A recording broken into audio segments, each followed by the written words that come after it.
Welcome to the Chamber's Candidate Interview Series. I'm Christy Moore, and I serve as the president of the Dawson County Chamber of Commerce. On June 9th, the primary election will be held in Georgia, and early voting begins May 18th. In Dawson County, there are many local elections on the ballot. You may always view your sample ballot and polling location by visiting mvp.sos.ga.gov. One of the main areas of focus of our Chamber's strategic plan is advocacy. While we would typically host a forum for all candidates, due to the current pandemic and out of an abundance of caution that prioritizes the health and safety of the candidates and our staff, we are hosting in-depth candidate interviews instead. All candidates who are running for an office for which more than one candidate is running were invited to be interviewed. As a nonpartisan organization, we take seriously our role to promote issues of benefit to our businesses and community, as well as support the promotion of information about upcoming elections. The Chamber does not endorse a particular party nor particular candidates. We have worked diligently to ensure that these candidate interviews are fair to the participants and informative to our members and audience. Candidates were not given the questions prior to being interviewed. Questions were submitted by Chamber members and were predetermined by the Chamber's Advocacy Committee. Similar to a forum, each candidate will be given 3 minutes to give an opening statement and will have 2 minutes to answer each question. Today, I am joined by Zack, who is running to be the next state representative for District 9. Zack, would you like to kick us off with your opening statement? Sure thing. Thank you, Ms. Moore. Good morning, everybody. Zack Tumlin, Working People's Republican, checking in from Dawsonville, Georgia. I think it's important to know that I'm from Merrillville, which is about 10 miles south of Dahlonega, Georgia, just across the Hall County line. I went to college in Dahlonega at the former NGCSU, then went on to the University of Georgia a couple of different times and came home to Dahlonega to start my law practice. Growing up in between Gainesville and Dahlonega, I've always known that Lumpkin County and Dahlonega would be more of my speed, and I'm tickled to learn that Dawson County and Dawsonville is not all that different. About 5 years ago, I moved my family down to Dawson County, and told my wife if we could ever afford to live down on the lake in Dawson, that'd be a good place to be to raise our girls. And so that's where we are. I think it's good for the folks to know that I'm plugged in and in touch in both communities in Dawson and Lumpkin County. And it's been a good bit of time traveling through the Northwest Forsyth County portion of our district as well. So I feel like I know these people. I am a first-generation college student. Neither of my parents went to college. I got the opportunity of a Zell Miller scholarship to go through school and to pave the path for my way. I am very happy and proud to have established a local business, a couple of local businesses, and I'm blessed with just a great family that's part of this Northeast Georgia fabric in the community. I am running for the state legislature, and I'm ready to tackle any questions you may have for me, Ms. Moore. Absolutely. Well, thank you for joining us. Let's start off with, why do you want to be a state representative? Ms. Moore, in 2003, I was a congressional intern in Washington, D.C. And for a blue-collar boy like me, that was an intimidating place. It seemed like most people serving in high-level politics were unapproachable and were on a pedestal that I, quite frankly, didn't know that I could reach. That all changed when I got to meet Senator Zell Miller at the time. And when I walked into his office in Washington, D.C. and saw a 10-foot wide Bill Elliott banner behind his desk and all these Atlanta Braves baseball jackets on the wall, and I heard the man talk, him being from Young Harris in Towns County, I knew that hard work would get you much farther than anything given to you by your family, other than love, I guess. But I knew I had a chance at that time, and I knew that that's something I might be interested in. What solidified it for me was the following year, I'm a senior in Dahlonega at college, and that same Zell Miller gets on the TV and addresses the nation and says, "I stand before you having not left my party left me. I'm trusting my family to George W. Bush." And what he meant by that, Ms. Moore, was conservatism matters, right? And that's what we talk about on our campaign, is the conservative way of life. And Zell Miller put that out there to the entire country, unafraid to tell America that the conservative lifestyle shall be the way to go. That was in 2004. 16 years later, it has never left my mind. It has been my inspiration. And I've been very careful to not run for a seat just to run. I've always thought that the state legislature would be the best place for me to serve, and in particular in the State House of Representatives, because it is such a hyper-local setup with a small geographic district. Earlier this year, Kevin Tanner declared his run for Congress to go do great things for us.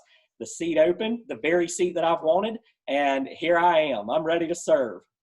Well, thank you for that. Please share with us your experience in public service and building consensus in particular that qualifies you to run for this position. Hear the good news. I've never served in public office before. And the good news is I don't have any strings attached to me. I don't owe any politicians anything. I've never had any help, best I can tell, other than inspiration from them. What I am is a small businessman, and that I have built my small businesses on hard work and sweat equity and luck and grace. And that qualifies me more than anything, because I have a backbone with no strings attached, nothing owed to anybody. As far as consensus building, Christy, I'm happy to tell you that of every school I've attended, of every club in which I've served, of every organization in which I've submitted myself, I'm a people person. I just love people, and I love hearing from people. And I love consensus building to the point where every organization I've ever been on, I've been promoted up to the board or asked to serve on the board. In my social circles, I've risen as a leader in those social circles, and, you know, had a big say in what we did and where we did it and how we did it. So, you know, I hate to toot the horn, so to speak, but sooner or later you just recognize that you've been given an ability and, I guess, a talent. And mine happens to be with people and building consensuses in every organization that I've ever served in. And that's a huge blessing for me, and I've appreciated it. Absolutely.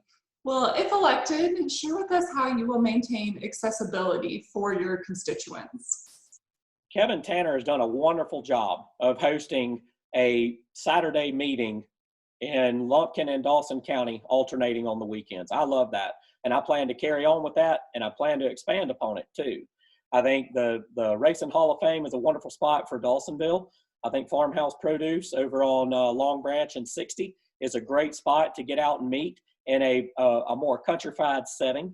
I think it's important to carry that brand over to Northwest Forsyth County, maybe the clubhouse at the Parkstone community, or over on those subdivisions on the Etowah Trail. I mean, those are good, hardworking people out there who need access, close local access to their communities. I probably would aim to start going to more locations than the ones I've just mentioned, and getting out advance notice that I will be here, whether on Saturday morning or whether on Thursday evening or whatnot. I will make a promise that I will be accessible to people live and in person, and we're only a phone call away. Absolutely. Well, as you know, our community is blessed with a strong local sales tax base. The Education Special Purpose Local Option Sales Tax has generated funds that have allowed our school system to build beautiful buildings like the College and Career Academy, and put an iPad in the hands of every student, kindergarten through 12th grade. Currently, state law only allows eSPLOST to be spent on bricks and mortar projects, textbooks, school buses, and technology, but not salaries. Would you support giving eSPLOST flexibility so schools can hire additional staff and faculty? I will always listen to compelling arguments to expand and make a government program better, right? So I am open to that. But what we're going to have to do is get all the players to the table. And I want to hear from the people who might lose by doing what you're proposing. And I want to give them a fair shake to put their position out there. Because here's the deal, at the end of the day, if it doesn't hurt anybody, then it makes total sense to do it, right? If there are folks who would be affected, it's important to give them a voice at the table to educate me on the decision that I would be making, or quite frankly, the General Assembly, I guess, would be making in whole.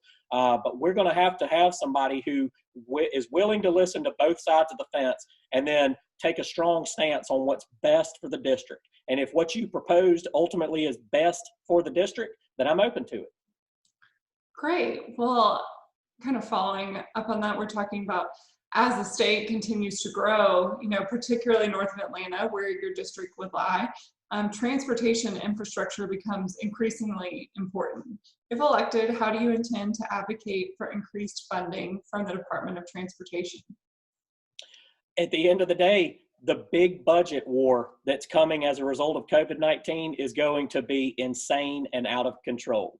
So you talk about asking for big funds for infrastructure improvement, things like that, when there are kids who are going hungry because of special state funded programs. My understanding, Family Connection being one of them, we don't know if schools are going to open back up or whatnot. So I can't tell you right now, in the wake of the budget crisis that we are about to step into, I can't make that promise. I can't write that check right now, Ms. Moore. But what I can do is hear out from the players. And that's going to be a recurring theme of my campaign, is I'm going to hear out from the players, almost conduct a little trial, if you will, about the people who have an interest in it. And let me tell you another thing too, and this may be helpful for any issue that's asked to me. I'm going to ask 2 questions down at the state. What do we want? How are we going to pay for it? And if we can't pay for it, we don't need it, because out of control, wasteful spending is against the conservative way of life. And we're going to take a backbone stance against it. Well, you lead perfectly into my next question then, because for 2020, the Tax Foundation ranked Georgia 32nd in their state business tax climate index. This index is designed to rank how well states structure their tax systems and reflects the following variables: corporate tax, individual income tax, sales tax, unemployment insurance tax, and property tax. Recognizing that there are many ranking systems, are there specific areas within the state government that you feel could be reduced or modified in order to ease unnecessary regulations, restrictions, and financial burdens upon Georgia's businesses? If you're talking about fees and stuff for licensure, I think that's a good place to start, right? The trouble is, with all of the lost revenue that we're going to have because of the shutdowns, so to speak, shutting down Georgia, I don't know that we're going to be able to afford those measures right now. But I will say this: when our governor builds our economy back up, and when our president builds our economy back up, and we start having lots of revenues coming in, I do think that it's worth reducing these taxes. Here's what we want in North Georgia. Let me tell you, we want the right to work. We want the right to work without government intrusion. And we just want to go feed our families and pay our bills. That's what we want. And so if I can look at programs that would cut fees, barriers to entry into the right to work, I'm all for it. I'm still for taking tests and proving that you're apt for the job. But I feel like hardworking Georgians are taxed through the nose, and that's got to stop. Thank you. Well, as we've experienced in the last few months, access to broadband is vitally important. Just like this call, telemedicine, long-distance learning, and economic development all require access to high-speed internet. If elected, what are your ideas for improving access to broadband in your district and throughout the state? We're going to have public-private partnerships. I think that's the solution. I think Steve Gooch, to his credit, over on the Senate side, has his name on a bill that is working on getting this technology off the ground with the EMCs to be able to get it. I know in Dahlonega, we were the recipient of fiber, and that has been helpful in my business, I can tell you. It has allowed me to do business. Before we got high quality internet, or at least higher quality internet in Dahlonega, at 3 o'clock every day, my staff would have to take their break because the internet was so slow. We couldn't even communicate by email, much less by FaceTime calling and things like that. I was already working in about 2014 when I hung my shingle. We did a good bit of our meetings on FaceTime, and we talked to a lot of our clients on FaceTime. And I could portal in to the office from my little home office if I cared to work there, or another hideout. But the silver lining of this COVID disaster is that it has shown that we can still be effective somewhat in work from remote locations. And so it's all about the economy. It's all about the economy, and we are going to have investments in that economy if we're going to be able to recruit more employers up here, high quality, well-paying waged employers up here. So yes, my ideas would be to be the biggest cheerleader for House District 9 on the 400 corridor to get high quality telecoms down here, that being phone and internet. Absolutely. Well, Dawson County is home to the longest operating corn maze in the state, Uncle Shucks, one of the top fall agritourism destinations, Bird's Pumpkin Farm. the tallest cascading waterfall east of the Mississippi, Amicalola Falls, and of course, the North Georgia Premium Outlets. Georgia's 9th House District is home to many other agritourism and tourism destinations. How do you propose to promote and foster the sustainability and growth of tourism throughout the state of Georgia, given that it has such a great impact within Dawson, Lumpkin, and Forsyth counties? I have personally witnessed agritourism carry a big load in Lumpkin County. And I have seen operations like Burt's Farm and Uncle Shucks and Amicalola and various other things create good opportunities for our district, right? It's on you, Ms. Moore. It's on the chambers. It's on the chambers to promote and get out to the rest of Georgia to get these folks up here. But then it's up to the local districts to actually provide what they want and provide an experience for them that not only welcomes them to look at what we have to offer, but to spend their dollars up here in our communities. Because I can tell you right now, the dollars spent in these communities at our various agritourism facilities trickle down into the restaurants, they trickle down into the lodging providers, they trickle down into many other service providers. Agritourism employs people, and we're going to have a continued source of that because, quite frankly, it's what differentiates us from the rest of the state of Georgia. It's what makes our little area of the state so great. So I'm going to call on you and Rob Nichols and the Forsyth County Chamber folks to get with those folks at Georgia and get people back up here in our area spending their money. Absolutely. Bought my strawberries at Burt's Farm last week, and there were plenty of visitors. The tags did not just say Dawson County, so Perfect. we are certainly working on that. Well, share with me, if elected, what do you envision for your role in advocating for the businesses in your district? And is there one particular business issue that you plan to champion? There's no real particular issue that I feel compelled to go down there and deal with. I alluded to it a moment ago. I've been talking to a lot of business owners on this campaign trail. And for the most part, they say the business climate is pretty good, okay? That's the good news. What I feel compelled to do as a state legislator is to keep that business climate good, to keep those barriers to entry not intrusive. You know, we want the right to work. People in North Georgia are tough. We have Appalachian roots. We want to work, and we don't want the government to do it for us. But if the government creates big barriers to entry, it sort of breaks the spirit and the will to get started in work. So what we want to do is go down there and keep the opportunity and the ability to do business manageable, right? Too much red tape discourages folks, and we don't need that, right? Absolutely. Absolutely. Well, following up on that, by the federal definition of small business, which is having 500 or fewer employees, which seems crazy to me, but all Dawson County businesses are small, and I would venture to guess that all businesses in this district are also small. So please share with us why a small business owner should vote for you. Because I am one of them. I am a small business owner. I have built a law practice that is less than 5 employees from the ground up with no help. That is a small business. I have built a VRBO business from the ground up that is less than 5 people associated with it. I am a small business owner. I have gone through this process. I understand what these folks face, right? So you send one of your own to do your business. That's the best I can tell you. And let me tell you, you hit the nail on the head. I've called for this about a month ago, and I've thought about it forever. You know, you hear the philosophy of small business as the lifeblood of America. And then during the COVID-19 debacle, we learned that truly small business is much different than a 450 employee firm that is first in line and seems to be getting the help from all the federal relief, okay?